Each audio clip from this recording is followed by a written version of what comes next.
Je commence ou on attend un peu? Nous sommes à 14. 18. À 18, hein? Il y a 18. 18 sur 60.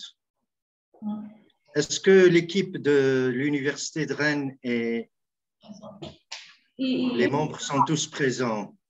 Oui, on est tous présents. Oui. OK. OK. On va rajouter encore 5 minutes pour les retardataires et puis on va commencer.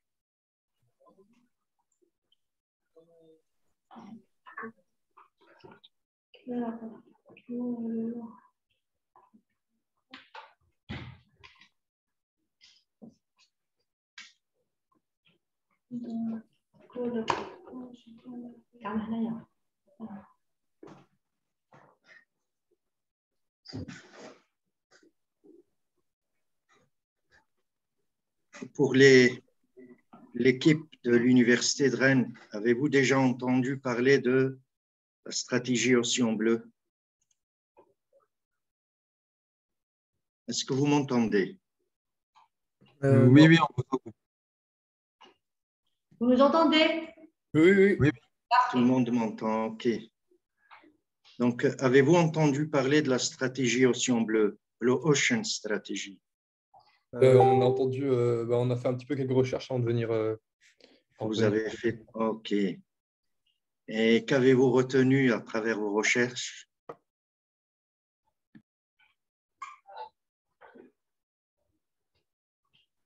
En fait, c'est une stratégie afin de créer, de telle sorte de créer de la valeur afin d'éviter la concurrence directe avec, enfin, tout dépend du marché. Au fait, c'est un peu ça. Au lieu que l'entreprise se met en concurrence avec ses concurrents, elle abandonne de concurrencer, mais elle va créer ce qu'on appelle des océans bleus. Ça veut dire qu'elle offre une valeur à un prix qu'aucun concurrent ne peut égaler, simplement. Mais ça, vous allez découvrir qu'est-ce qu'il faut. On va parler de 2 approches pour devenir océan bleu. Il y a l'approche complexe qui a été développée par Kim et Monborn en 2005.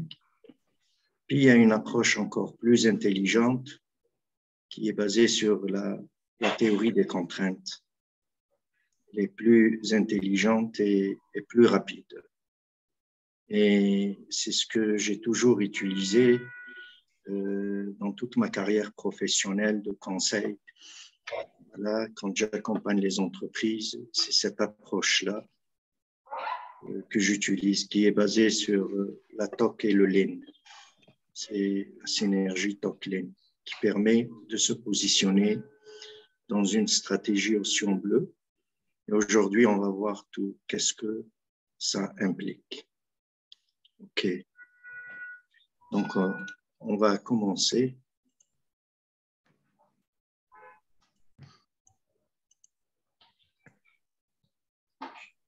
Chahine, est-ce que tu peux arranger? Excusez-moi, monsieur, juste pour information. Oui. Il y aura notre responsable de formation qui va rejoindre aussi la conférence vers 10h30 parce qu'elle a une réunion. Dès qu'elle finit, elle va rejoindre la conférence. Responsable de la formation, vous êtes, Oui. c'est qui me parle? C'est Riyad Mezouch. Ah, monsieur Mezach, enchanté. D'accord. Vous souhaitez que j'attende un peu? Non, c'est comme vous voulez. Dans tous les cas, elle va nous rejoindre juste après. De toute façon, on aura une période de questions. D'accord. Hein? Je vais faire une présentation. Vous pouvez noter vos questions. Et puis, on pourra en discuter. On ne peut pas intervenir donc, pendant la communication. Donc, non, c'est préférable que non. C'est plutôt, je vous suggère de noter vos questions, simplement. OK. C'est toujours ce que je conseille partout là où je fais des présentations et des formations, parce que mes présentations sont complètes. Il se peut que vous ayez les réponses à vos questions au fur et à mesure que j'avance dans la présentation. D'accord? Donc, au fur et à mesure que j'avance, vous pouvez noter vos questions. Et si, à un certain moment de mon intervention, j'apporte une réponse à votre question, vous barrez votre question. Ça permettra de ne pas perturber un petit peu les choses. C'est une meilleure approche que je fais. Voilà. Parce que ce que j'apporte, c'est en dehors de tous les paradigmes des gens. C'est un autre monde. Voilà. Et nous autres, on a tendance à voir les choses par rapport à nos paradigmes. D'ailleurs, je vais en parler. Donc, quand je parle d'une chose, les gens, quand ils posent une question, ils posent la question par rapport à leur paradigme. Simplement. Vous allez découvrir un peu beaucoup de choses sur l'aspect d'apprentissage, comment développer sa créativité, puis on va parler de tout ça. OK.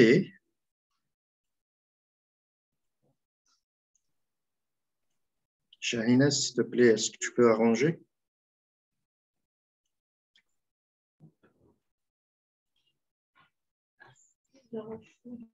Shahina. Oui, je vous entends, Charman. OK. Est-ce que je parais à l'écran? Oui, très bien. Miniature? Oui, C'est bon? tout est réglé. Parfait. Alors, je vais commencer. Donc, je vous souhaite la bienvenue à toutes et à tous. Et puis, c'est un plaisir pour moi de me retrouver encore une fois parmi vous. Et à travers cette présentation, nous allons traiter 2 points. Donc, on va en premier lieu décrire les éléments nécessaires à l'innovation, parce que quand on se positionne dans une stratégie Océan Bleu, il faut innover sur beaucoup de choses, pas seulement le produit. Puis, on va décrire 2 approches pour construire une stratégie d'innovation valeur. Donc, c'est la stratégie Océan Bleu et le process d'innovation valeur de la théorie des contraintes. Voilà. Donc, aujourd'hui, si l'organisation n'innove pas, elle va disparaître. Parce que dans le monde, toutes les organisations sont confrontées à des défis. Et au cours des premières décennies du XXIe siècle, les entreprises, les institutions, leurs dirigeants et leurs autres employés sont confrontés à un certain nombre de défis stratégiques sans égal dans l'histoire. Chaque facette des affaires évolue à un rythme accéléré. On remarque que la concurrence s'intensifie, les affaires deviennent de plus en plus globales, les nouvelles technologies sont introduites à un rythme époustouflant, la composition de la main-d'œuvre change, tout comme les valeurs et les attentes de ses membres. Il y a une pénurie croissante de ressources allant de l'eau aux employés qualifiés.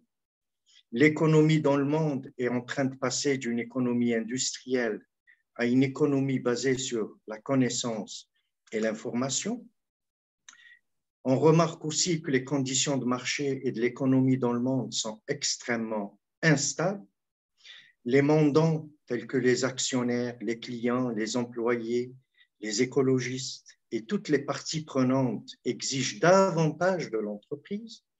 Et non seulement l'environnement des affaires évolue rapidement, mais il devient de plus en plus complexe.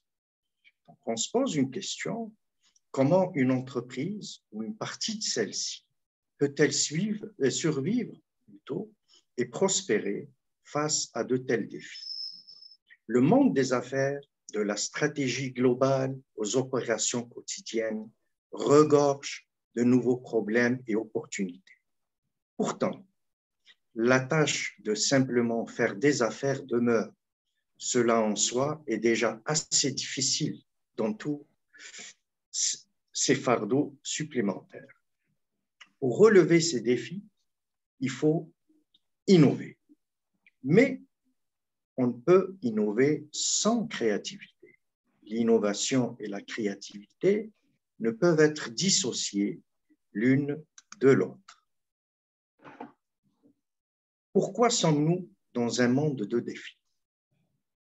Dans le monde des affaires, les organisations se retrouvent confrontées à un monde ambigu, complexe, volatile et incertain.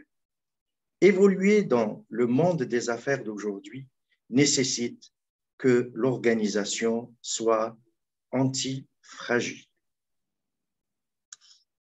La théorie du signe noir ou théorie des événements signe noir a été développée par le statisticien Nassim Nicolas Taleb, c'est un professeur d'ingénierie du risque à l'Institut Polytechnique de l'Université de New York, est une théorie selon laquelle on appelle signe noir un certain événement imprévisible qui a une faible probabilité de se dérouler qu'on peut considérer comme un événement rare.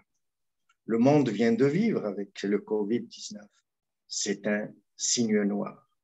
Donc, face à un signe noir, l'entreprise antifragile est une entreprise qui profite du signe noir pour devenir encore plus forte, au lieu de se replier sur elle-même et attendre que la tempête cesse, ou bien de trouver un bouc émissaire sur lequel elle focalise son énergie. Pour relever ces défis, donc il faut comprendre le vrai problème. Pourquoi la plupart du temps, le problème que les chefs d'entreprise pensent avoir n'est pas réellement le problème? La plupart d'entre eux ne comprennent pas leur vrai problème. Parce s'ils comprenaient leur vrai problème, ils vont le solutionner simplement. Le vrai problème est dans nos limites mentales, nos paradigmes. Le fait que le problème de compétitivité existe toujours est un indice probable que le problème réel n'a pas été résolu. Est-il possible que les entreprises et les institutions travaillent sur leurs symptômes et qu'elles ne sont pas au courant de leurs véritables problèmes? Penser en dehors de ces paradigmes est difficile pour beaucoup de gens. Parce que quand on a un problème, on va chercher tout de suite la solution. Mais en général, la bonne solution est en dehors des paradigmes, les cadres mentaux. Le vrai problème, finalement, est dans nos limites mentales. Donc, les frontières mentales, paradigmes, constituent un filtre à travers lequel les personnes perçoivent la réalité, c'est-à-dire les événements, les idées, les techniques, etc. Ce filtre représente leurs valeurs et leurs croyances. Il est basé sur leur expérience, leur éducation, leur culture ou tout autre aspect influençant leur perception. Donc, en mesurant les informations que nous recevons, les paradigmes aident à établir des frontières et fournissent des règlements pour réussir. Les paradigmes ne sont pas nécessairement néfastes. Ils les deviennent lorsqu'ils nous empêchent d'appréhender et d'accepter les changements, c'est-à-dire qu'ils peuvent faire en sorte que nous acceptions seulement ce que nous voulons ou croyons possible. Comme on dit, la différence entre le possible et l'impossible réside dans la mesure de la volonté de l'homme. L'impossible devient possible si on dépasse nos frontières mentales. Les frontières mentales ou paradigmes empêchent les gens de découvrir de nouvelles stratégies, de percer de nouveaux marchés ou de trouver des solutions à des problèmes. L'élargissement de nos frontières mentales nous force à réévaluer notre façon de fonctionner. Ce dépassement de nos frontières mentales nous ouvre les yeux sur les différentes possibilités. Il nous libère de nos limites qui sont souvent créées par des paradigmes. Le changement de mentalité ne peut se faire sans le dépassement de nos frontières mentales. Lorsque les mentalités changent, les marchés et la perception des acheteurs changent, on dit qu'il y a un changement paradigmatique. Donc, le vrai problème est dans nos limites mentales. Le succès du passé, si important soit-il, ne garantisse pas l'avenir. Ne pas se faire prendre à regarder le futur à travers de vieux paradigmes. Il y a deux façons d'appréhender les problèmes. On met le focus qui est déjà connu, ça veut dire on considère qu'il n'y a rien en dehors de ce qu'on sait, d'accord? Il n'y a que du vide, d'accord? Voir les choses ainsi fait en sorte que nos possibilités sont limitées. Donc, on forge la mentalité du « ce n'est pas possible » ou de l'impossible. Et puis, il y a une autre façon de voir, d'appréhender les problèmes. C'est de se dire qu'il y a toujours quelque chose. Il y a un contexte. Dans ce cas, on va changer de focus, de concentration. On va considérer les grandes images par le développement d'une vision globale. On va considérer le contexte dans son ensemble et se dire qu'il y a quelque chose derrière, même si on ne peut pas voir cette chose tout de suite. Donc, on va baser sa pensée ou sa mentalité sur une multitude de possibilités. Et puis, il y a deux façons différentes d'appréhender la stratégie d'entreprise. Soit une stratégie potion rouge qui caractérise les entreprises dans les questionnements en le point de départ qui focalise sur la technologie, la restructuration de l'organisation, la finance et l'infrastructure qu'elle possède. Ou bien une stratégie potion bleue qui caractérise les entreprises dans les questionnements ont comme le point de départ ce que veulent les gens, comment entrer en empathie avec eux autres, c'est-à-dire une conception centrée sur l'homme. Et puis, il y a deux façons de penser et deux manières de voir.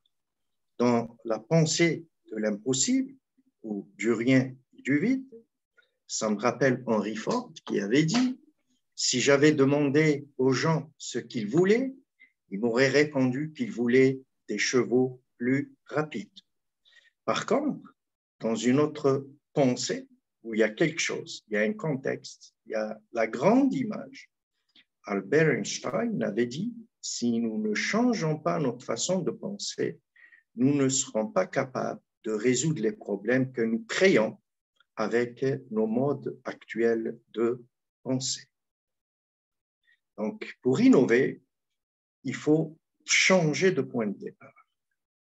Donc là, quelle est la différence, si on se pose la question, entre la créativité et l'innovation? L'innovation est le changement de réalité. Par contre, la créativité est le changement de perception. Parce qu'il faut élargir notre périmètre de perception pour apporter des solutions créatives et durables. Kim Chang, le père de la stratégie Ocean Bleu, avait dit « En supposant que la structure et les frontières du marché n'existent que dans l'esprit des gens et des managers, les praticiens qui détiennent cette nouvelle vision ne laissent pas la structure du marché existant limiter leur réflexion. Pour eux autres, une demande supplémentaire existe et qui est largement inexplorée. Donc, changer de point de départ à travers l'apprentissage en double boucle. Voir les choses autrement en travaillant intelligemment fera découvrir aux gens des lieux qu'ils n'ont jamais explorés. Cela fera gagner de l'argent aux organisations comme jamais auparavant, comme jamais ils ne peuvent l'imaginer. Quand on a un problème, au lieu tout de suite passer à l'analyse du problème, parce que quand on a un problème, toute l'analyse se fait au niveau des symptômes. Et puis, on va apporter des solutions qui éliminent les symptômes à court terme. Et puis, le même problème, il revient. Par contre, l'apprentissage en double boucle, quand il y a un problème, la première chose, c'est qu'on examine nos modèles mentaux, nos habitudes, nos routines, nos exigences, nos valeurs, qui nous permettent de changer de perception. Et à travers ce changement de perception, on va générer une nouvelle façon de voir et de faire. À partir de là, on peut apporter des solutions durables et pertinentes. Donc, le changement de perception, il se fait à travers l'apprentissage profond. Donc, il est nécessaire de distinguer deux types d'apprentissage. Nous avons l'apprentissage réactif et l'apprentissage profond. Dans l'apprentissage réactif, la pensée est régie par des modèles mentaux qui sont déjà établis et l'action est régie par des actions et des habitudes déjà établies. Ça veut dire quand on va prendre des décisions, on va agir, on télécharge nos vieilles habitudes. Par contre, dans l'apprentissage profond, les niveaux d'apprentissage plus profonds, ils vont créer une prise de conscience croissante qui est d'un tout plus large, à la fois tel qu'il est et tel qu'il évolue, et des actions qui servent de plus en plus le tout et qui font de plus en plus partie de la création de futurs alternatifs. L'apprentissage profond est l'essence de la pensée systémique.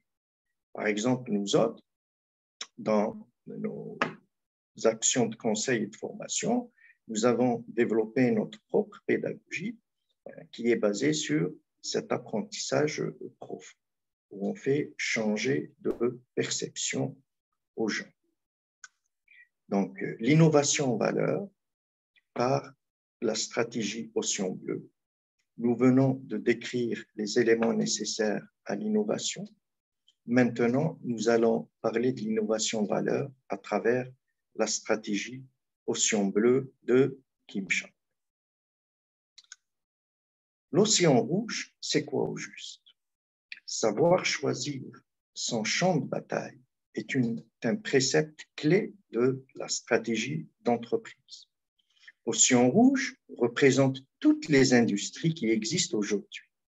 Elles ont défini des règles, des concurrents et des frontières de marché. Dans l'océan rouge, la vie est un peu encombrée, c'est-à-dire toujours plus de la même chose. Dans l'océan rouge, la concurrence est sanglante. Les modèles marketing et financiers, autrement dit business models, sont semblables d'une entreprise à l'autre. Elles se partagent le même marché. Plus la concurrence est présente, plus le marché est segmenté et plus les clients cibles sont convoités. Par contre, l'océan bleu, d'accord,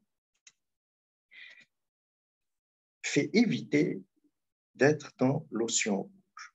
Vous pouvez créer une innovation profitable.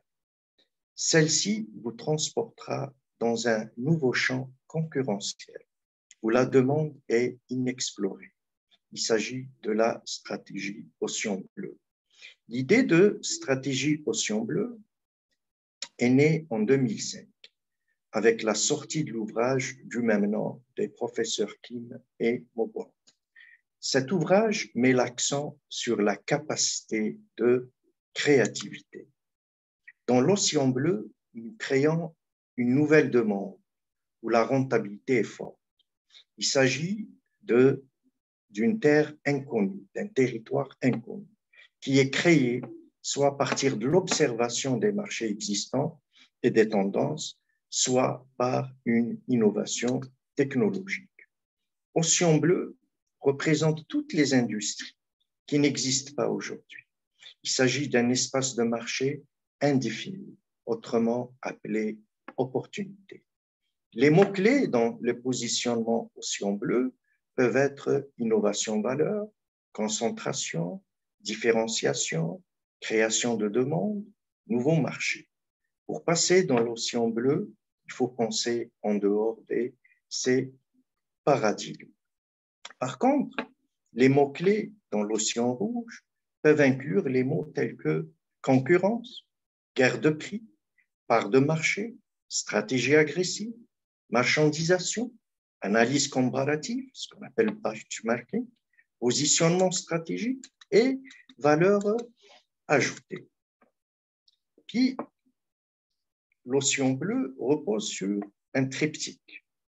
C'est la stratégie océan bleu, il y a un triptyque. C'est ce triptyque, c'est les valeurs des parties prenantes, l'humain et le profit.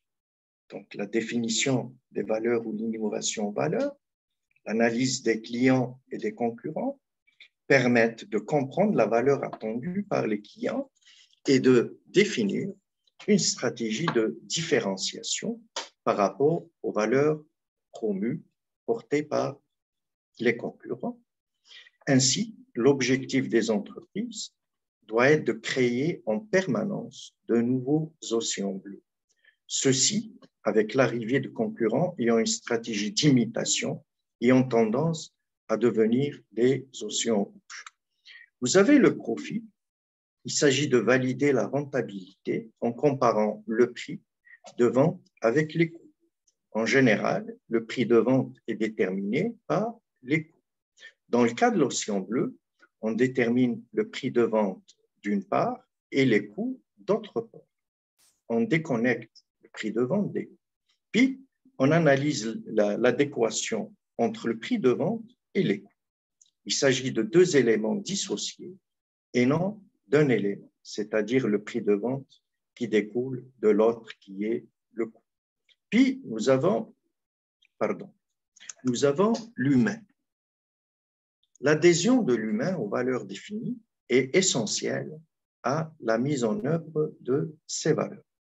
Quand on parle de l'humain, il s'agit des salariés, des fournisseurs et des distributeurs et des clients. Au fait, c'est toutes les parties prenantes qui gravitent autour de l'organisation, que ces parties prenantes fassent partie de l'environnement externe de l'organisation ou de son environnement interne. Pour cela, on utilise un management équitable qui nécessite un engagement de ces derniers dès le début du process. C'est pour cela qu'on parle de stratégie de valeur pour toutes les parties prenantes. Donc, les trois piliers doivent être analysés en même temps et de manière associée. On ne peut pas les dissocier.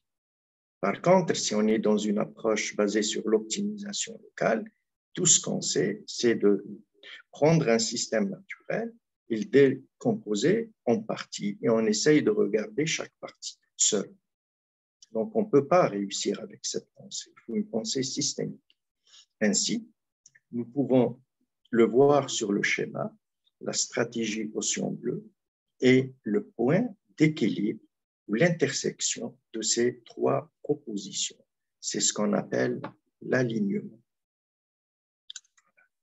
Donc, si on regarde l'océan rouge par rapport à l'océan bleu, dans l'océan rouge, il limite sa compétition au marché existant. D'accord? Les entreprises, elles limitent sa compétition au marché existant. Par contre, dans un océan bleu, l'entreprise, elle crée un marché sans compétiteur. Dans l'océan rouge, l'objectif de l'entreprise est de battre son concurrent. Dans l'océan bleu, ça rend toute compétition inutile. Donc, l'entreprise ne cherche pas à compétitionner. Dans l'océan rouge, l'entreprise exploite la demande existante. Par contre, dans l'océan bleu, l'entreprise crée et capte une nouvelle demande. Dans l'océan rouge, l'entreprise elle se fixe sur le rapport valeur-coût. Par contre, dans l'océan bleu, l'entreprise dépasse ou brise ce rapport, d'accord, valeur-prix. Dans l'océan rouge, l'entreprise elle s'aligne sur la différenciation ou le bas prix. Par contre, dans l'océan rouge, l'entreprise elle s'aligne sur la poursuite de la différenciation et bas prix, simplement.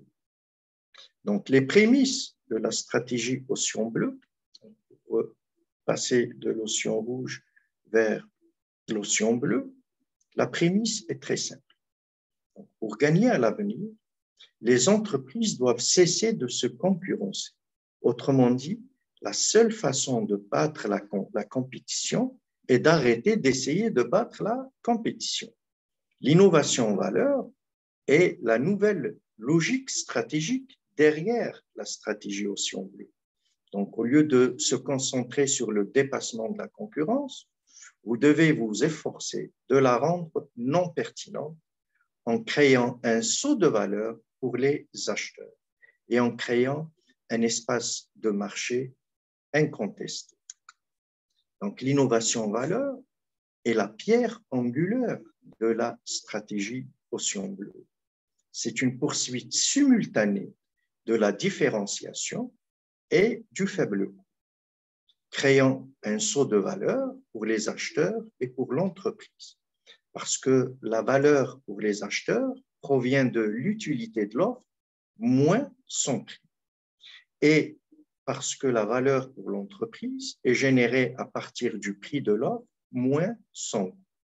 Donc, l'innovation valeur n'est réalisée que lorsque l'ensemble du système d'utilité, le prix et les coûts sont alignés.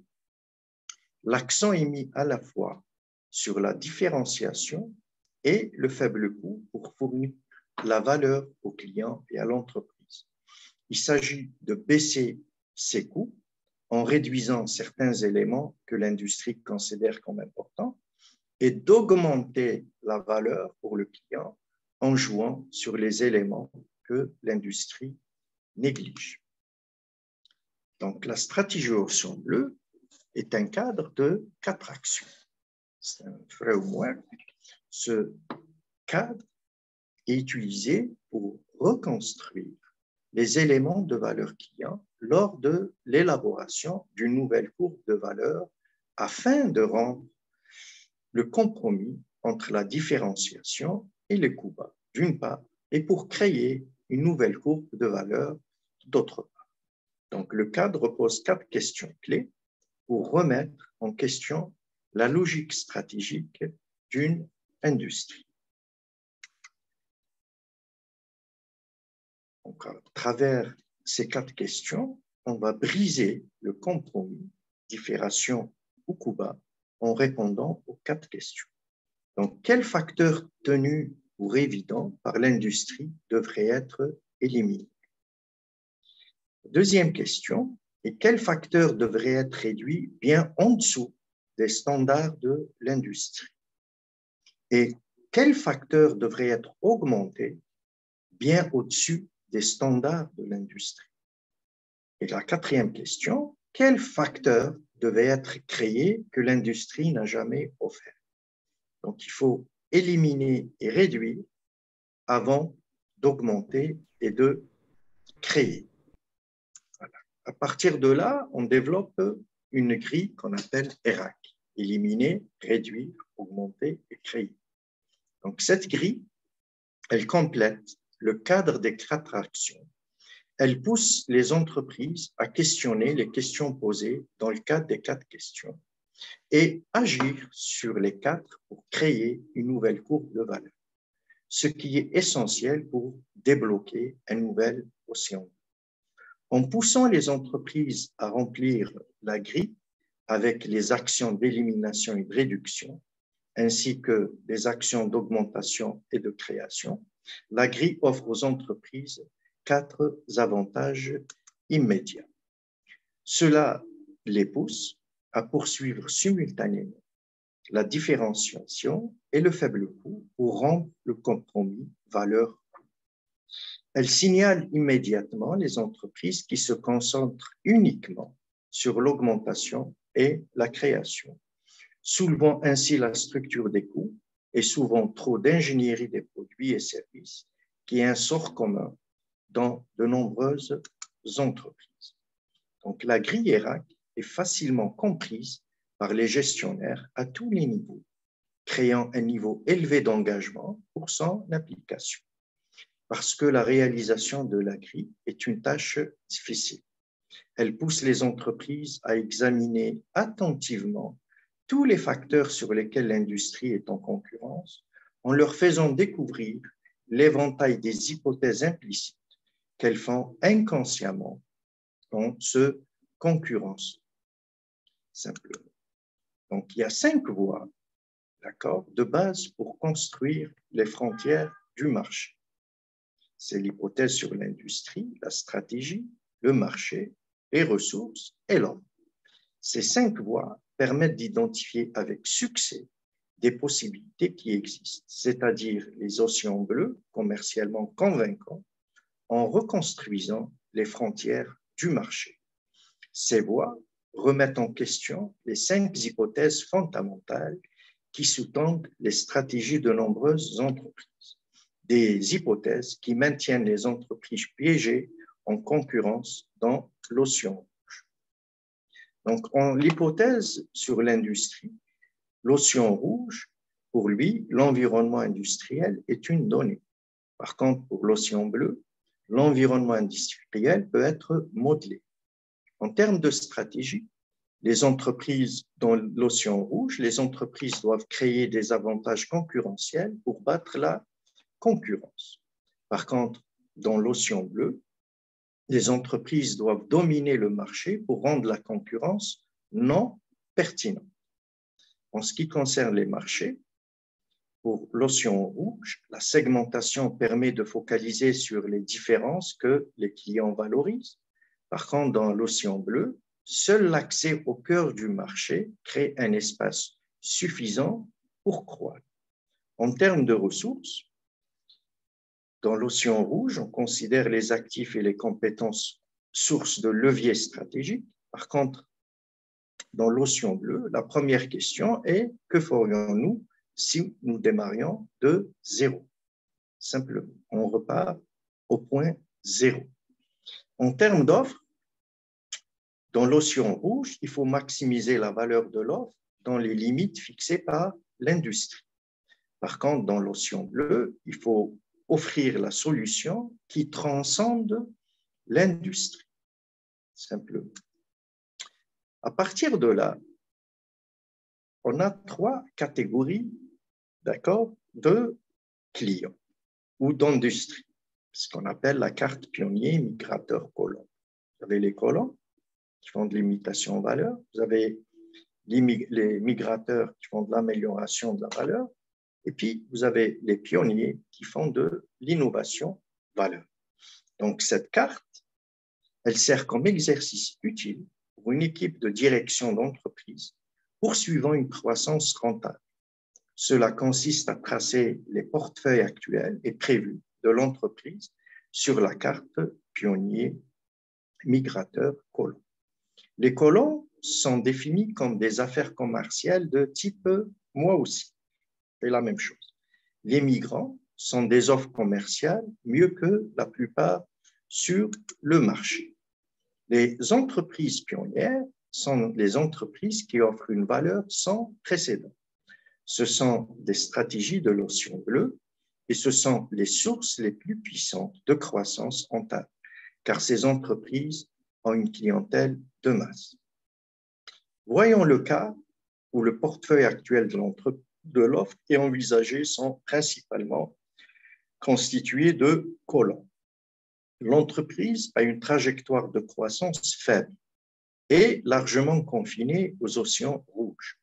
Elle est tombée dans le piège de l'analyse comparative compétitive, de l'imitation et d'une concurrence intense sur les prix. Si on considère les offres actuelles et prévues, consistent en un grand nombre de migrateurs. Cela conduit à une connaissance raisonnable peut être attendue. Mais l'entreprise n'exploite pas son potentiel de croissance et risque d'être marginalisée par une entreprise qui innove en valeur. Plus une industrie est peuplée de colons, plus grande est la possibilité d'innover et de créer un océan bleu de nouveaux marchés. Cet exercice est particulièrement utile pour les managers qui souhaitent voir au-delà des performances d'aujourd'hui, c'est-à-dire les revenus, la rentabilité, la part de marché et la satisfaction de la clientèle, sont tous des mesures de la position actuelle d'une entreprise. Contrairement à ce que suggéré par la pensée stratégique conventionnelle, ces mesures ne peuvent pas ouvrir la voie vers l'avenir, car les changements dans l'environnement sont trop rapides et la part de marché actuelle est le reflet de la performance historique d'une entreprise. Donc, les entreprises devraient déplacer l'équilibre de leur futur portefeuille vers les pionniers. C'est la voie vers une croissance rentable. Puis, nous avons 3 niveaux de non-clients. Généralement, pour accroître leur part de marché, les entreprises s'efforcent de conserver, d'élargir la clientèle existante. Cela conduit souvent à une segmentation plus fine et cela conduit aussi à une plus grande adaptation des offres pour mieux répondre aux préférences des clients. Cela veut dire que plus la concurrence est intense, plus est la personnalisation des offres qui en résulte. Cela conduit au risque de créer des marchés cibles trop petits. Pour maximiser la taille de leur océan bleu, les entreprises doivent suivre une voie inverse. Au lieu de se concentrer sur les clients, le marché actuel, ils doivent se tourner vers des non-clients. Au lieu de se concentrer sur les différences des clients, elles doivent s'appuyer sur de puissants points communs sur ce que les acheteurs apprécient. Cette réorientation permet aux entreprises d'aller au-delà de la demande existante pour débloquer une nouvelle masse de clients qui n'existait pas auparavant. Donc ici, le premier cercle de non-clients est le plus proche du marché actuel de l'entreprise. Il est juste à la limite. Ce sont des acheteurs qui achètent au minimum l'offre d'une industrie par nécessité, mais qui ne sont pas mentalement des clients de l'industrie. Ils attendent de quitter l'industrie dès que l'occasion se présente. Cependant, si l'entreprise offrait un bon en valeur, non seulement ils resteraient, mais aussi leur fréquence d'achat se multiplierait, libérant une énorme demande latente. Puis vous avez le deuxième cercle. D'accord. Le deuxième cercle des non-clients est celui des personnes qui refusent d'utiliser les offres de votre industrie. Voilà. Ce sont des acheteurs qui ont vu les offres de votre industrie comme une option pour répondre à leurs besoins, mais qui ont voté contre de ne pas acheter. Puis vous avez le troisième cercle de niveau de non-clients et le plus éloigné de votre marché. Ce sont des non-clients qui n'ont jamais pensé aux offres de votre marché comme une option. En se concentrant sur les points communs des non-clients et clients existants, les entreprises peuvent comprendre comment les attirer dans le nouveau marché. Il y a 6 principes de l'océan. Ces 6 principes sont enchâssés dans 2 domaines, la formulation et l'exécution. Il y a 4 principes qui concernent la formulation, et deux principes qui concernent l'exécution. Donc, premier principe, c'est redessiner les frontières entre les marchés. Et puis, il faut de la vision plutôt que des chiffres. Troisième principe est de viser au-delà de la demande existante. Quatrième principe, il faut maîtriser la séquence stratégique. Pour l'exécution, il faut vaincre les blocages internes. Ces blocages internes, l'a dit, dérivent de nos paradigmes. Et sixième principe, penser ensemble la stratégie et son exécution. On ne peut pas dissocier l'exécution de la stratégie, simplement. Puis, à partir de là, il y a 4 obstacles à l'exécution. Donc, une fois qu'une entreprise a développé une stratégie Océan Bleu, avec un modèle d'affaires rentable, elle doit exécuter cette stratégie. Le défi de l'exécution existe pour toute stratégie. Les entreprises comme les particuliers ont souvent du mal à traduire la pensée en action, que ce soit dans les océans rouges ou l'océan bleu. Savoir triompher des défis est essentiel pour atténuer les risques organisationnels. À des degrés différents, les entreprises peuvent confronter à 4 obstacles. Nous avons l'obstacle cognitif, les organisations qui sont attachées au statut. Donc, pour cela, il faut éveiller les employés aux besoins d'un changement stratégique, car ils ont pris l'habitude des océans rouges. Les océans rouges ne sont pas les voies d'une croissance future rentable, mais ils ont servi l'histoire de l'entreprise. Vous avez l'obstacle des ressources. On suppose que le changement de stratégie est important, plus les ressources nécessaires à son existence, à son exécution sont importantes. Puis, vous avez le 4e obstacle qui est l'obstacle de la motivation. Donc, il s'agit de comment motiver les acteurs clés à agir rapidement et avec ténacité pour rompre avec le statu quo. Enfin, nous avons le 4e obstacle, c'est l'obstacle des politiques. Donc, il y a cette opposition de puissance intérêt acquis. Donc, dans ce cas, on se fait abattre avant de se lever. Donc, cette opposition de puissance intérêt acquis, il faut travailler avec et les ramener, d'accord, jouer sur leur changement de perception, simplement.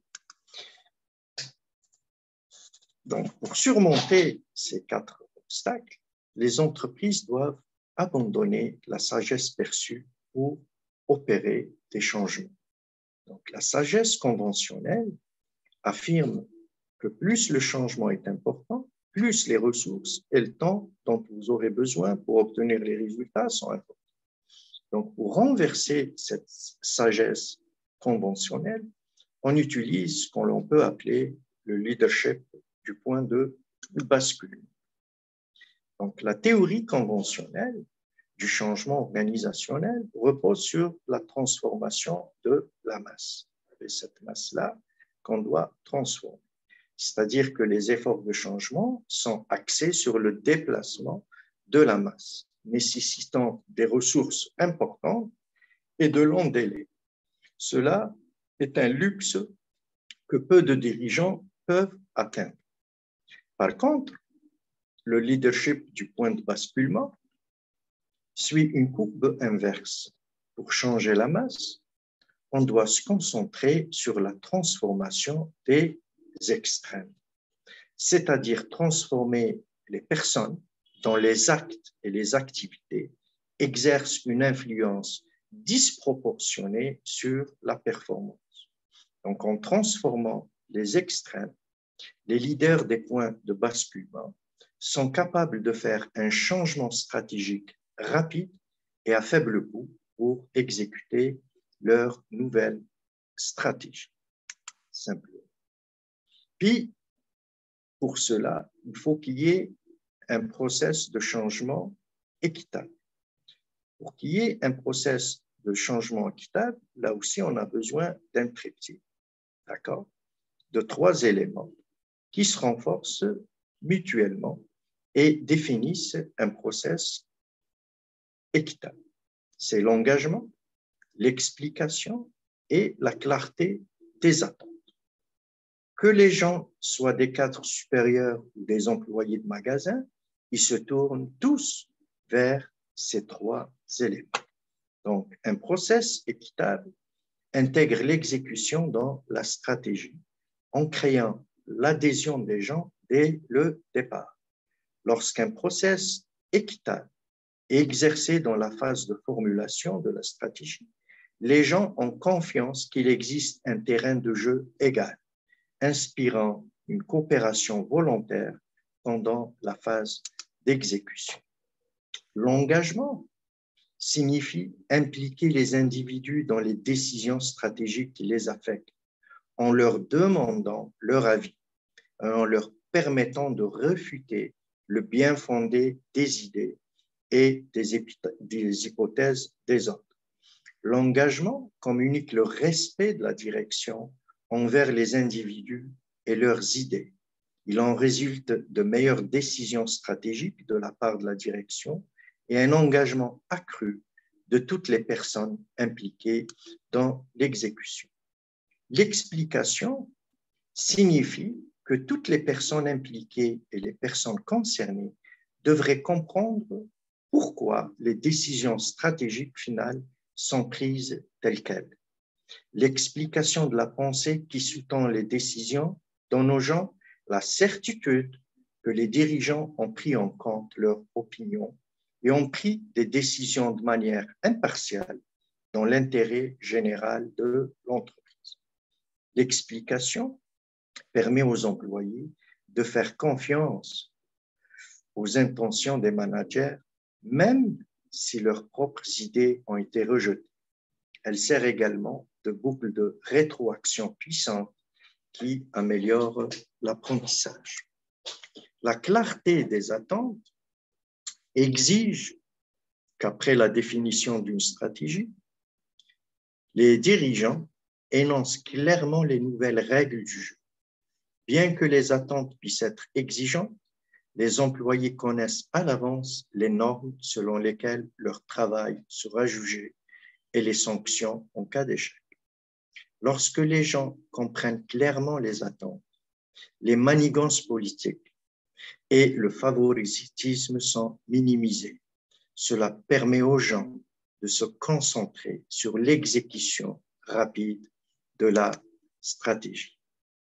Donc, nous avons présenté l'innovation valeur à travers la stratégie Ocean Bleu de Kim et Moborn. Maintenant, on va présenter une autre approche plus simple et plus intelligente qui permet de faire des innovations valeurs et de construire une réelle stratégie Ocean Bleu avec la philosophie de management de la théorie des contraintes et ses outils. Donc, la théorie des contraintes, elle met le focus sur l'innovation qui compte. La théorie des contraintes est une philosophie de management qui est réellement systémique, qui met le focus sur les limites d'un système pour apporter une amélioration significative du retour sur l'investissement. La TOC, elle vient avec un ensemble d'outils, ceux destinés à la réflexion, c'est TOC Process Thinking, et ceux destinés aux applications logistiques, c'est-à-dire au supply chain. Dans l'esprit de la TOC, l'innovation n'est pas le but, mais le but est d'augmenter la valeur pour toutes les parties prenantes. Dans l'esprit de la TOC, l'innovation est un outil pour améliorer la viabilité de l'entreprise. Dans l'esprit de la TOC, la valeur est créée en supprimant une limitation importante pour le client d'une manière qui n'était pas possible auparavant, dans la mesure où aucun concurrent important ne peut livrer cette valeur. Dans l'esprit de la TOC, l'amélioration n'est pas l'innovation. On a tendance à confondre l'amélioration et l'innovation. La plupart des améliorations ne supprime pas nécessairement une limitation importante pour les clients, même lorsqu'elle présente de nouveaux outils et process. Ce qu'il faut est un process qui peut guider pour une réflexion originale, c'est-à-dire de penser en dehors du cadre de référence des gens. C'est l'essence du Talk Process Thinking. C'est le process de réflexion de la. L'innovation n'est pas un acte magique de hasard ou dépendant d'une seule personne. C'est le résultat de process structurés qui poussent les ingénieurs et les managers à créer des prochaines percées. Le process d'innovation de la TOC, le process thinking, est appliqué dans un éventail d'industries, d'organisations, allant de l'industrie manufacturière de tout type, aux industries de services, dans la construction, dans les hôpitaux, les magasins de détail, la finance, les services gouvernementaux et l'armée. Donc, le processus de réflexion de la TOC répond à 3 questions. Les outils permettent d'apporter des solutions viables. Ces 3 questions, quoi changer, vers quel changement et comment entraîner les changements. Le cloud, c'est le nuage, est un puissant outil qui permet de gérer les conflits entre les différentes propositions en allant voir les fausses hypothèses. Donc, comment trouver la prochaine grande chose?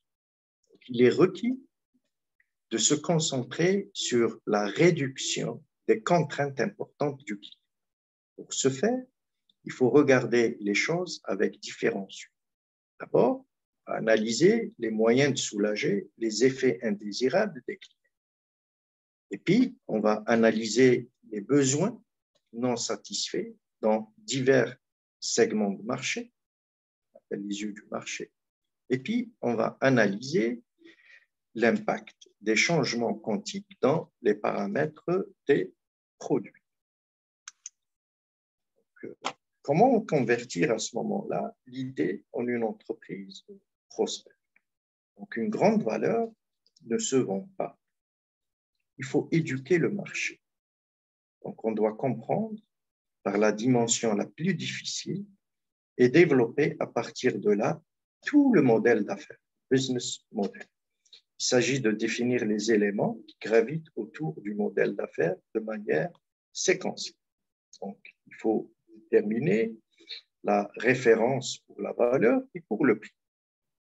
Et puis, on pose une autre question, quelles sont les situations d'achat? Et puis, on va trouver des canaux de distribution. Et puis, quelles sont les barrières qu'on va mettre aux compétiteurs? N'oubliez pas, en compétition plus, mais on leur met des barrières qui ne peuvent pas égaler cette innovation en valeur et puis créer une collaboration avec des tiers. C'est fait, on reconstruit notre supply chain, simplement. Et la problématique qui se pose, comment aligner toutes les parties prenantes nécessaires pour soutenir cette innovation.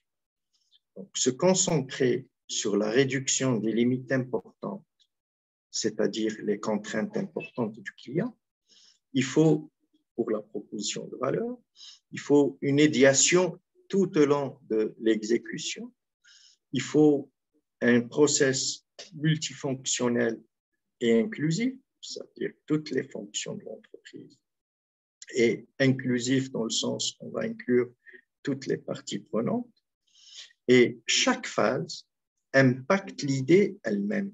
C'est-à-dire quand on passe à une autre phase, il faut confirmer cette idée, sinon il faut la revoir. Et vous avez les idées et l'adhésion sont renforcées plutôt que réduites en cours de route, simplement. Donc, le process d'innovation de la TOC recherche un minimum d'innovation qui a le plus grand impact. Donc, le process commence par une définition stricte de la valeur exceptionnelle, c'est-à-dire réduire les limitations importantes du client dans la mesure où aucune alternative ne le peut. Peut-être que les clients vivent avec cette limitation depuis si longtemps qu'ils ne le reconnaissent même pas encore comme une limitation ou comme une contrainte. C'est un process d'innovation d'affaires de bout en bout.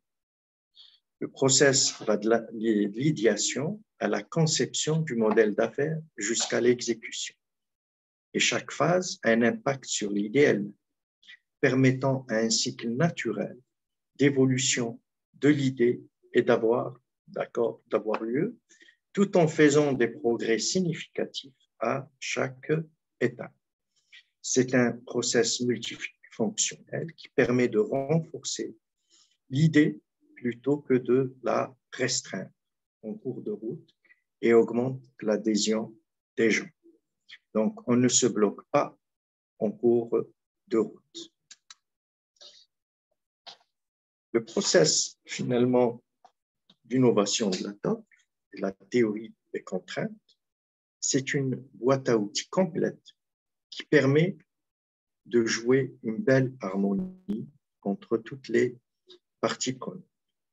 Le process d'innovation, d'accord, il vient avec des outils pour générer des idées, des concepts, un modèle d'affaires amélioré avec un ensemble d'outils pour évaluer et sélectionner.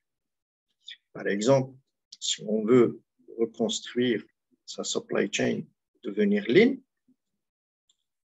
dans le sens que tout le process de l'entreprise est tiré et agile. Donc, il y a un certain nombre d'étapes. C'est exactement ça que nous appliquons quand on mène des accompagnements des entreprises. D'abord, il faut développer des compétences en pensée systémique. Adopter une perspective du monde du throughput, parce qu'il y a deux mondes, le monde du coût et le monde du throughput. Le throughput, c'est la vitesse de production d'argent d'une organisation. Il faut concevoir des produits et des process pour répondre aux besoins des clients en levant leurs contraintes. À partir de là, on construit une stratégie opérationnelle compétitive. On forme des partenariats stratégiques. On va rationaliser la chaîne de valeur en utilisant les techniques du lean. Et puis, on crée un flux de la chaîne d'approvisionnement. Quand on suit ce process, l'entreprise se retrouve automatiquement dans une stratégie Ocean Bleu. Donc, une manière simple de se positionner dans une stratégie Ocean Bleu, c'est d'appliquer la synergie TOC-Lean-CC. Donc, on va avoir une innovation valeur. Cette innovation, en éliminant tous les gaspillages, on donne une grande marge de manœuvre à l'entreprise. À travers cette marge de manœuvre, elle peut mettre des barrières à ses concurrents, okay? Ce qui veut dire qu'elle va faire des prix de vente avec une grande marge où le concurrent ne peut pas atteindre cette innovation valeur au même prix, simplement. Donc, pour conclure, nous pouvons trouver un moyen d'aller de l'avant en changeant notre point de vue et en changeant la façon de penser, même si nous tenons une chose pour acquise et même s'il semble qu'il n'y ait pas de solution. Donc, un process d'innovation de la TOC est plus efficace et efficient pour développer une innovation valeur qui permet de positionner une organisation dans un notion bleue. Albert Einstein avait dit « N'importe quel imbécile intelligent peut rendre les choses plus grandes, plus complexes et plus violentes. Il faut une touche de génie et beaucoup de courage pour aller dans la direction opposée. » Merci pour votre écoute. On peut en débattre si vous avez des questions. Et à bientôt.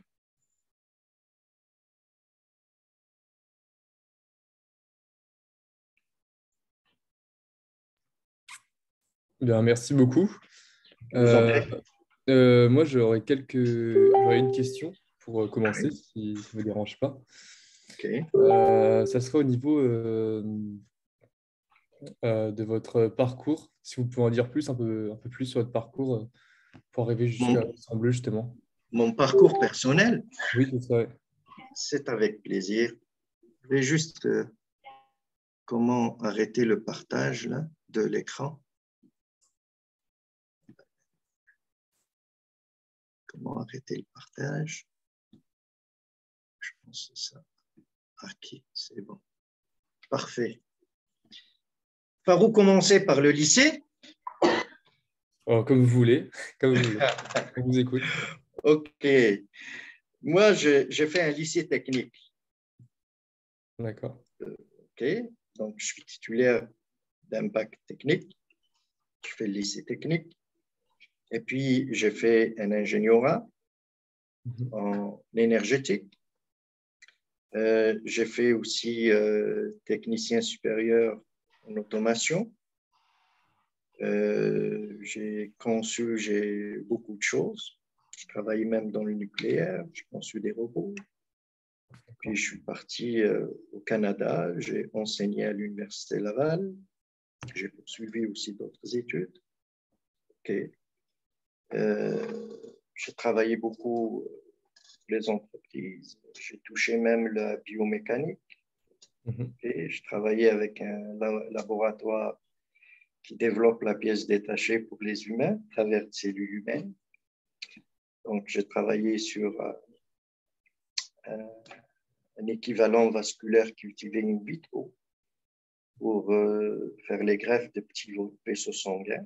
Parce que les greffes des artères et des veines, on n'utilise que du synthétique pour des gros diamètres. Mais pour les vaisseaux sanguins de très petits diamètres, le synthétique ne fonctionne pas. Donc, il fallait développer des tissus là-dedans.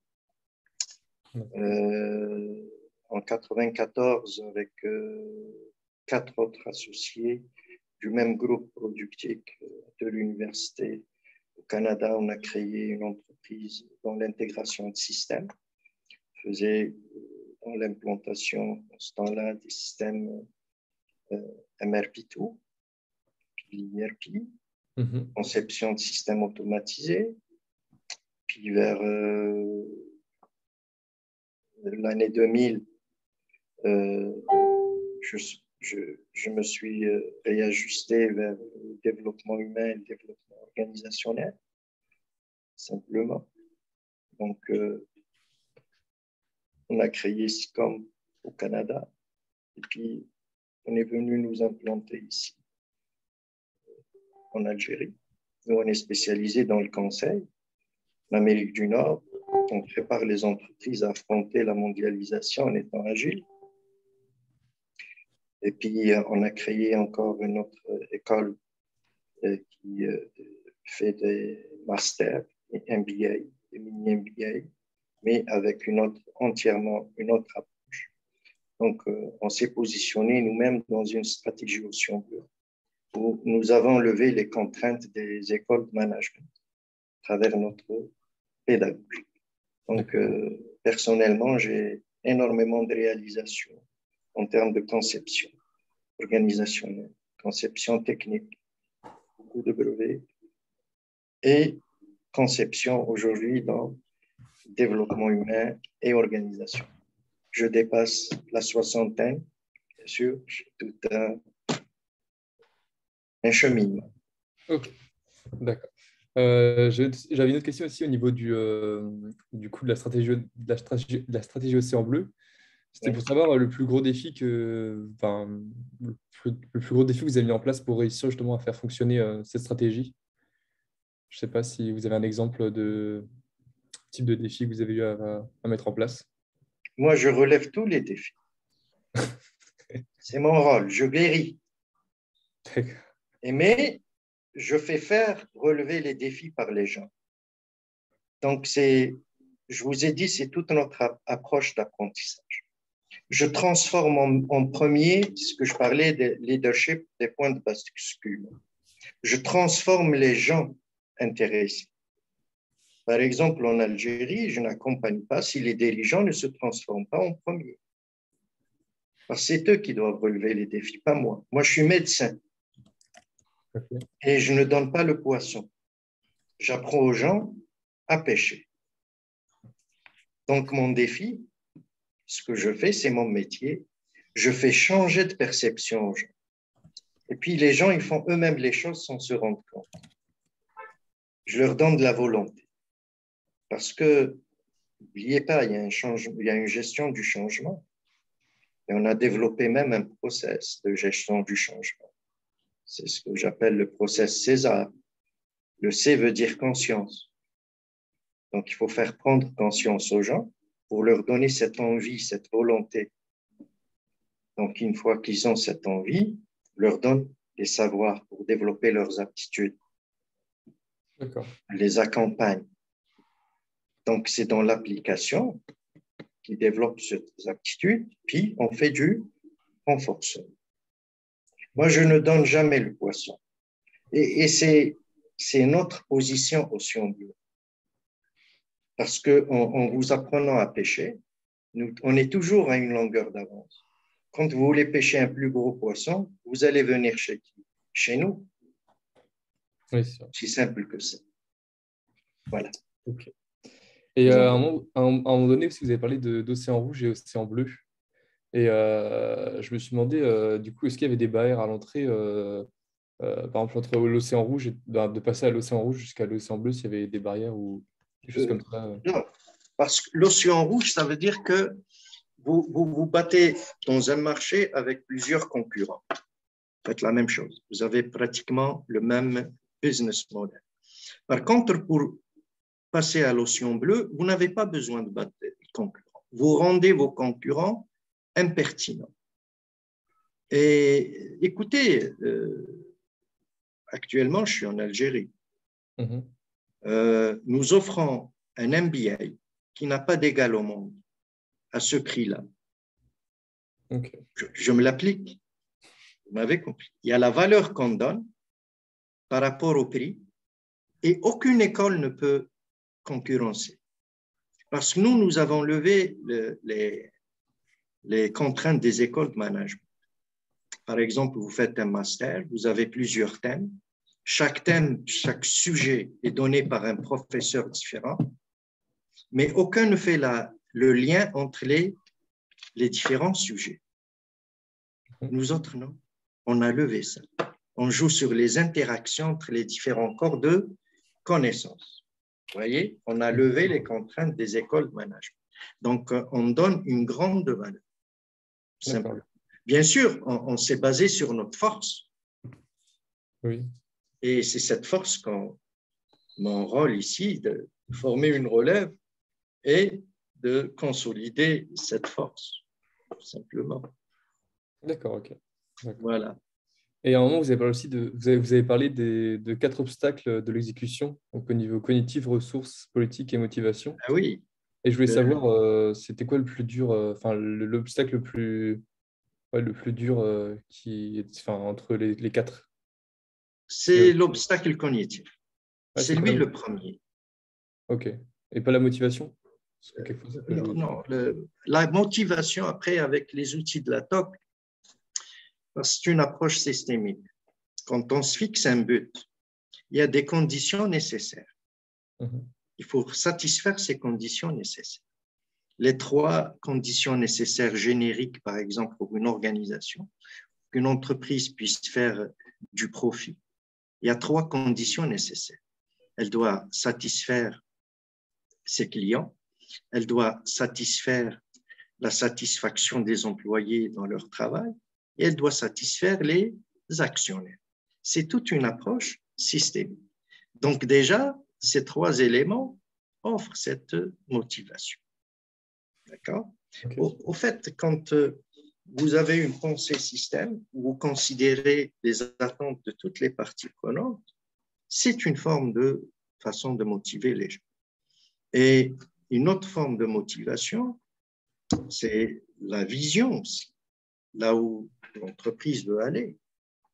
D'accord? Ça donne, les gens vont savoir où aller, donc ça va les motiver, et surtout à travers la curiosité, et on va y arriver. Ils ont confiance, ils voudront y arriver. Mais là où il n'y a pas de vision, les gens périssent. Il n'y a pas de motivation. C'est logique. Quand vous savez où aller, vous allez surmonter des obstacles.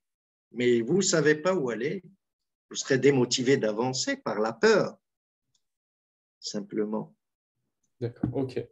Je vous en prie. Et est-ce que vous avez un exemple de victoire, entre guillemets, qui vous a donné justement la conviction de continuer dans cette stratégie de l'océan bleu? Ben oui, toutes mes réalisations d'entreprise que j'ai accompagnées avec leurs résultats financiers. D'accord. Et est-ce que vous avez un exemple Bien sûr, en Amérique du Nord, j'en ai des exemples. Ici, en Algérie, j'en ai un exemple. Okay. D'accord. C'est un fabricant de rouleaux et de pinceaux pour la peinture.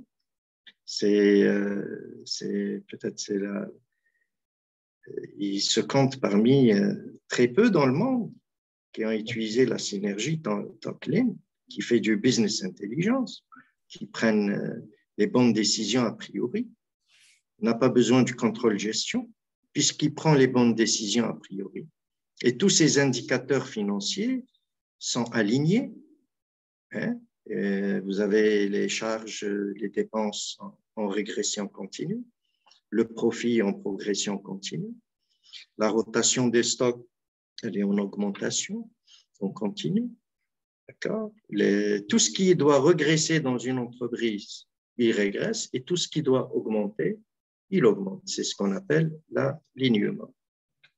Okay. Le concurrent mondial Jacuzzi Max 2000, dans l'intégration d'un système SAP, parce qu'il avait 19 usines sur 3 usines, on a conduit sans délai, on l'a fait passer de 7 jours à 24 heures. Alors, vous imaginez tous les gains. Oui, c'est sûr. Donc, ça le place dans une stratégie, parce que quand vous éliminez tous les gaspillages, ça vous donne une marge de manœuvre. Oui, vous jouez avec par rapport, d'accord, à vos concurrents. J'en ai plein d'exemples comme ça. D'accord. Et du coup, vous avez… Et un autre défi, c'est que on est depuis 20 ans en Algérie et on tient encore, malgré les aléas des affaires. OK. Hein? Et du coup, vous avez ça, pour moi, c'est un défi. Vous avez prôné un peu l'océan bleu sur différents continents, du coup? International ou… Oui, moi, c'est le Canada. OK, d'accord. D'accord, c'est le Canada et l'Algérie. L'Algérie, on a réaxé notre stratégie vers la formation. Parce que les organisations ici, elles ne comprennent pas encore l'apport que nous apportons. Il y a des raisons historiques. Il y a des raisons historiques. Vous avez des pays qui ont une culture de gestion de richesse, qui produisent de la richesse. Vous avez des pays qui gèrent la rente. Donc, les pays qui gèrent la rente, dans mon pays, l'Algérie en fait partie, ils ne comprennent pas la portée des services que nous apportons. Alors, de deux choses, ou on quitte, ou on change d'approche. Nous autres, au fait, dans ma décision, c'est plus le citoyen qui a pris le poids sur l'entrepreneur. Je suis algérien quand même d'origine et je porte mon pays dans mon cœur. Donc, c'est plus le citoyen qui a pris le dessus. On a dit, OK, on va changer notre stratégie. C'est la stratégie basée sur la rééducation de marché. Je vous ai dit, une valeur, elle ne se vend pas. Il faut rééduquer les gens pour qu'ils puissent faire appel à nos services conseils par la suite. Donc, on a développé notre propre pédagogie, on a regardé les contraintes, voyez, j'applique à nous-mêmes. On a vu les contraintes, c'est quoi les contraintes de nos clients? Nos clients, c'est les dirigeants. Leurs contraintes, c'est leur vieille mentalité. Donc, on a levé, à travers nos produits et services, leurs contraintes. D'accord? On applique à nous-mêmes ce qu'on prône aux autres. D'accord. Okay. Écoutez, moi, j'ai posé quelques questions. Je ne sais pas si les autres personnes ont des questions ici. OK. Je ne sais pas si les autres… S'il y a des gens qui veulent poser des questions, voilà. Non, bonjour, merci pour cette présentation. J'allais en fait la poser, mais vous l'avez posée, Mathis. C'était justement des cas concrets, parce qu'effectivement, je pense que l'intervention de M. Messaoud a été très intéressante et complète bien celle d'un autre Canadien d'origine algérienne que vous avez eu en cours cette année, puisqu'il s'agit, je pense que peut-être vous le connaissez, de Farid Ben Hassel, qui est à Rimouski, université au nord du J'ai Canada. entendu parler de lui, mais je n'ai pas eu l'occasion de… D'accord. Ah bah écoutez, si vous voulez, on pourra vous avec plaisir. faire une petite visio ensemble à l'occasion. Avec plaisir. Voilà. Et je donc, pense il aura présenté intervenu. cette année tout ce qui est gestion de projet sous la forme d'un séminaire avec justement les problématiques liées aux questions de gestion du changement et notamment des résistances au changement. Après, je n'ai pas participé à la conférence elle-même, et je ne crois pas qu'il ait été question d'Océan Bleu, mais en tout cas, ça se rapproche beaucoup des questions que vous évoquez là, avec effectivement un prisme un petit peu novateur sur la façon d'appréhender notamment la supply chain. Je vous ai dit la théorie des contraintes, surtout la synergie Tocqueville, parce que c'est des corps de connaissances qui ils vont vous obliger de penser système. En gestion de projet, j'applique la même chose, c'est toujours ce corps de connaissances où j'utilise la chaîne critique, simplement. Et j'ai eu des projets qu'on a réalisés dans des délais que vous ne pouvez pas imaginer. Parce que je conseillais aussi des entreprises d'ingénierie qui travaillent avec la mentalité du PERT, parce qu'avec le PERT, on protège chaque tâche, on lui donne de la sécurité. Malgré toutes les tâches d'un projet, chaque tâche est protégée individuellement. On rate les projets parce que soit c'est le budget qui est dépassé, soit le délai, soit les spécifications de l'étendue parce qu'on va réduire. Mais avec la chaîne critique, c'est un outil pour la gestion de projet. D'accord? On réduit de plus de la moitié les délais qui sont réalisés à l'intérieur des budgets et à l'intérieur des délais. D'accord. Voilà. Et en gestion de projet, il faut maîtriser dans un système de projet, parce que j'ai remarqué, tout le monde est focalisé sur PMBOK, PMBOK, PMBOK. C'est Project Management Body of Knowledge. C'est nécessaire, mais insuffisant. Donc, pour gérer un projet, il faut encore d'autres corps de connaissances. D'abord, il faut la pensée système. Dans un système de projet, il faut le penser système, c'est l'atome. Il faut savoir gérer la variation, avec ses sigma, savoir éliminer les gaspillages avec le lean. Puis il y a un élément important, le quatrième, c'est la psychologie, l'aspect humain. Et en attendant… Qu'est-ce qu'on a retenu en tout cas de votre présentation et je vous en remercie. C'est l'élément central, madame. L'humain. C'est l'humain. Et on a tendance à le négliger et on pense que c'est la machine qui va faire les choses toute seule. C'est la technologie qui va faire les choses toute seule. Ça, c'est quand la phase de…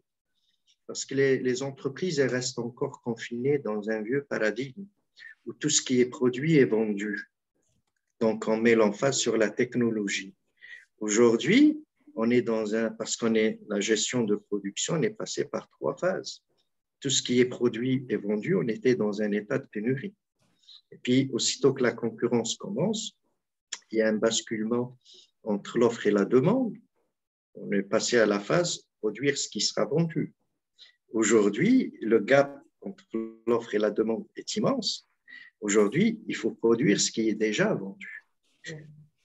Donc, aujourd'hui, l'humain est au centre de tout, simplement. Voilà. Merci. Je vous en prie, madame. Avez-vous d'autres questions? Eh ben, ça me ferait plaisir. De temps en temps, on reste en contact. Vous m'envoyez votre email. Ça me fera plaisir de temps en temps parler des sujets. À volontiers. C'est avec plaisir. C'est très intéressant. Ça, moi, je suis un philanthrope dans ce que je maîtrise. Non, mais je le donne. Merci. Avec plaisir. En tout cas, merci pour votre temps, votre disponibilité et puis cette présentation. Je pense que les étudiants me retourneront parce que j'étais un petit peu en retard et je m'en excuse, mais j'avais averti. Je vous en prie. Effectivement, que je serais un petit peu en retard à Riyad. Mais en tout cas, j'espère que on pourra effectivement, bien sûr, à l'occasion, échanger et puis peut-être se mettre en rapport avec. Vous allez me dire c'est quel Benassel. Alors, il est toujours sur Rimouski. Et je pense qu'il vient de temps en temps en Algérie. Je ne l'ai jamais rencontré, mais j'ai entendu parler de lui. D'accord. Et si je me rappelle bien, on est intervenu dans la même entreprise, qui est le port de Béjaïa. D'accord. Je pense, si c'est lui. C'est possible, je lui poserai la question. Je suis déjà intervenu au port de Béjaïa pour les organiser un peu. C'était il y a longtemps? Au 2003. Ah oui, d'accord. 2003. Super. Absolument. Eh bien, en tout cas, on va vous remercier. On vous souhaite plein de beaux projets, de continuer sur cette lancée, parce qu'il y a de quoi faire, je crois. Oh oui. Dans le monde entier, il y a beaucoup. Oui. Il y a beaucoup à faire. Maintenant, ça dépend dans la profondeur dans laquelle on se retrouve. Voilà. Même en France, cette mentalité bureaucratique, elle empêche beaucoup d'industriels de passer vers la pensée système, parce que je comprends, j'ai des confrères là-bas et je sais ce qu'ils... Oui, puis bien sûr, il y a les routines, c'est dur de le lutter. Exactement. Tout à fait. Au fait, il faut chercher la simplicité. Mais la simplicité est un défi pour aller la trouver. Nous autres, les humains, on a tendance à chercher la facilité. La facilité, d'accord, sauf qu'on n'avance pas en cherchant la facilité. Il faut chercher la simplicité. Mais elle n'est pas facile. Comme la théorie des on est apte à comprendre la complexité. C'est la simplicité inhérente, mais il faut développer cette pensée. Donc, quand vous avez un système, tout ce qui conduit ce système, c'est un élément du système. Il faut aller le trouver, la faiblesse du système, et agir sur cette faiblesse. Parce que la différence entre la pensée systémique et la pensée linéaire, depuis Descartes, on a un système naturel, mais on n'a pas la connaissance qui nous permette de gérer les problèmes du système dans son état naturel. Donc, qu'est-ce qu'on fait? On a un système naturel, puis on le décompose par parties, puis on va agir sur chaque entité toute seule. On fait l'optimisation locale. Mais aussitôt qu'on a décomposé un système, on l'a rendu artificiel. Donc, on perd de vue la raison. Ce qui veut dire, on fait la même chose et on espère le contraire. Quand on perd la raison, on devient fou. Alors, en tout cas, c'était vraiment bien, très intéressant. Et effectivement, je suis assez d'accord avec vous. Merci beaucoup d'être venu. Oui. Merci à vous. Aussi en bleu. Merci à vous. Avez-vous encore une question? Moi, j'ai posé. Après, je ne sais pas, au niveau des autres élèves, peut-être. Je ne sais pas du tout. Pardon? Peut-être Riyad, qui a lancé l'invitation. Riyad, vous voulez conclure? Oui, pourquoi pas laisser Riyad conclure. En tout cas, c'était clair. Enfin, pour moi, c'était clair. J'imagine que c'était une conférence enrichissante. Ça nous a permis aussi de voir un autre aspect du changement. Et en tout cas, on vous remercie, M. Amar, pour cette intervention. Voilà. C'est moi qui vous remercie et je le répète encore, n'hésitez pas, si vous voulez qu'on discute d'un certain nombre de concepts, de thèmes bien particuliers, n'hésitez pas et ça sera un plaisir pour moi d'animer ce genre de conférence. D'accord. Ok. Bien entendu, dans les domaines que je maîtrise. Oui, c'est sûr. Voilà, tout ce qui est GOP, gestion des opérations, tout ce qui est, parce que nous, on a une approche holistique où on intègre les aspects humains, organisationnels et techniques. Et dans l'approche holistique, on fait l'inverse des autres. Nous, on utilise la technologie pour renforcer les aspects humains et organisationnels. Il y en a qui achètent la technologie, ils veulent utiliser les aspects humains et organisationnels. Nous, on fait le contraire, c'est toute cette approche holistique où on renforce avec la technologie les aspects humains et organisationnels. On est dans un autre monde aujourd'hui de pensée, simplement. Vous avez du pain sur la planche et on vous souhaite bon courage dans tous ces Merci projets aussi. très Bonne journée à vous. ambitieux. Voilà, c'est moi qui vous remercie. Merci, Bonne journée à vous. on vous dit à une prochaine. À la prochaine. Et une bonne Donc, s'il continuation. n'y a pas d'autres questions, je vais quitter la chaise. D'accord. Très bien. Bonne journée à vous. Merci encore. Merci. Au revoir. Bonne journée Au à revoir vous. à tous. Au revoir. Merci. Au revoir. Merci. Au revoir. Monsieur Zarif. Il n'y a Pas pas d'autres d'autres avis. Il n'y a pas d'autres participants à poser des questions.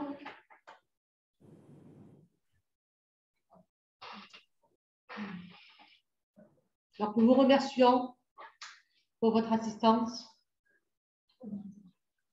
On va se dire à bientôt pour d'autres webinaires.